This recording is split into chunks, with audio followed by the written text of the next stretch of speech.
Hey YouTube, I want to make a video about what is actually happening with the damage calculation in Diablo 4 and how I believe an incorrect tooltip might be the real reason Vulnerable is so strong in the game, or at a minimum highlight a fundamental misunderstanding of how the effect works by at least a few Blizzard developers.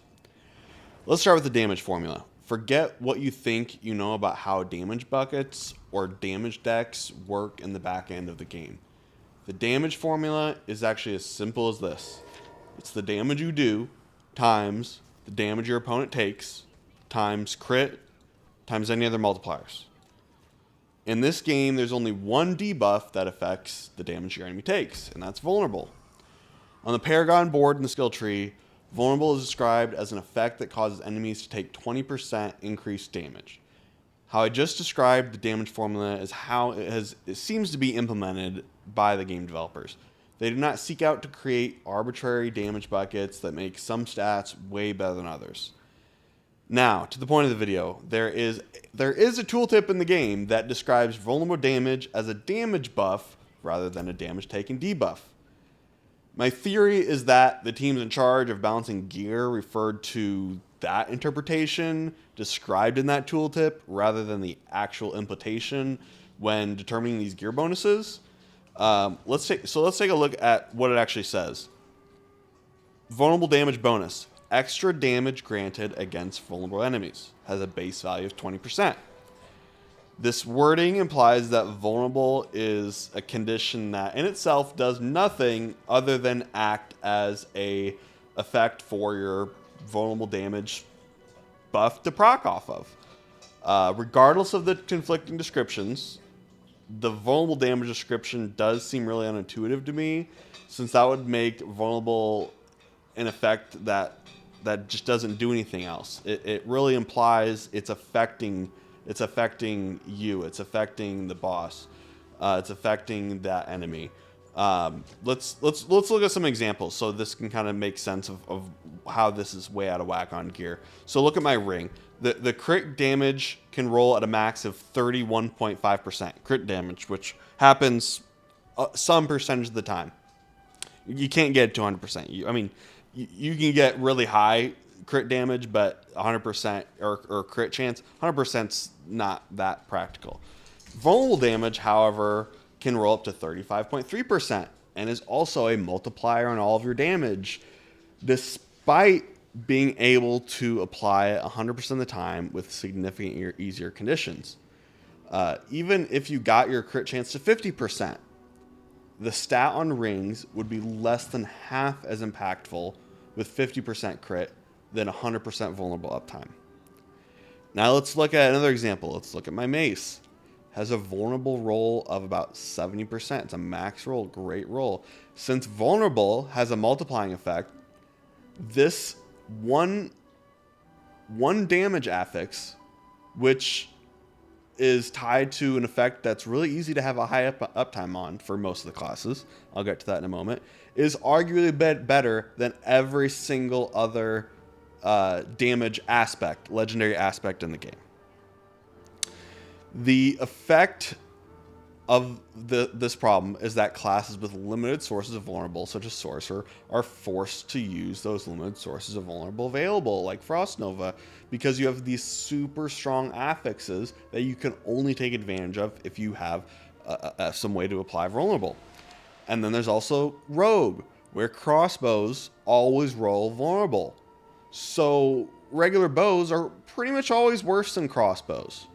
And just on a side note, in the beta, I always found it really immersion breaking when you're using a crossbow and you use volley and the animations of bow and arrow. And that really turned me off to the class. Anyway, now you might ask, how do I know that they balance this based off of an inaccurate understanding of this effect?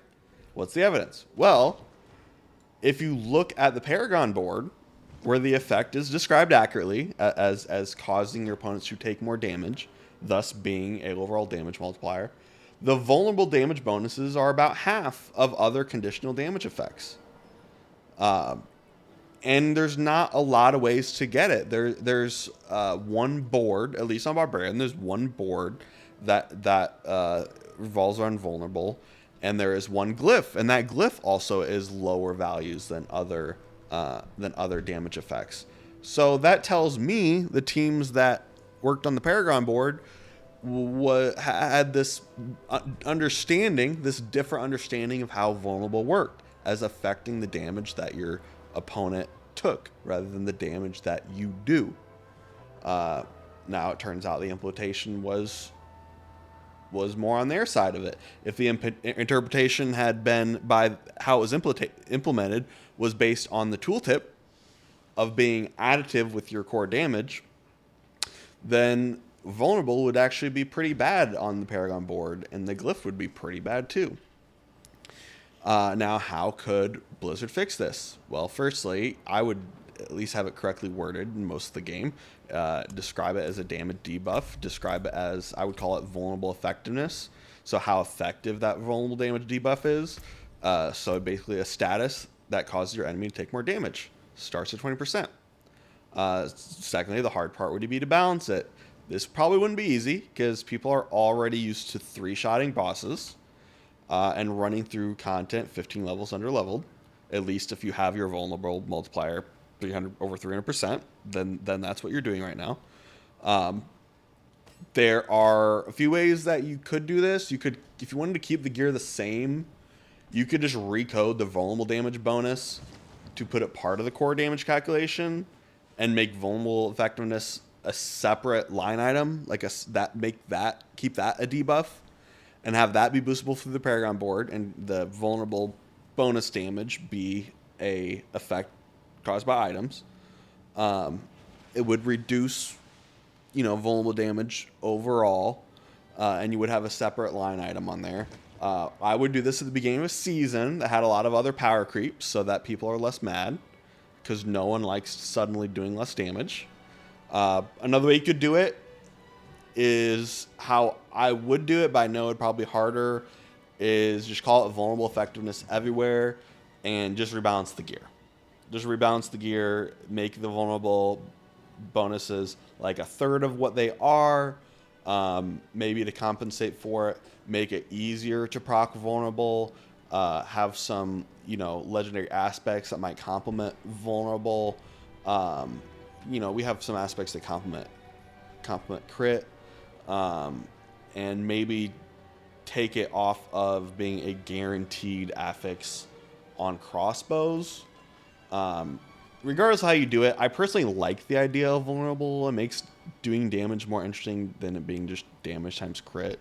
It adds another effect, and it makes it a little more interesting when you're in team play as well, where you kind of synergize around one person having vulnerable and being like kind of a force multiplier for your team. However, every class would really have many ways to proc it if they wanted to. And they also shouldn't also be so powerful that they're forced to run a single skill to have a reasonable amount of uptime, like Sorcerer is right now. Anyway, that's really all really wanted to ramble about. I just saw a lot of overcomplication and misunderstanding of this topic, and then I realized a lot of it is due to the actual description in the game. So I thought that was interesting enough to make a separate video, and I really don't know that this has been covered yet. So anyway, thanks for watching, and have a good one. Peace.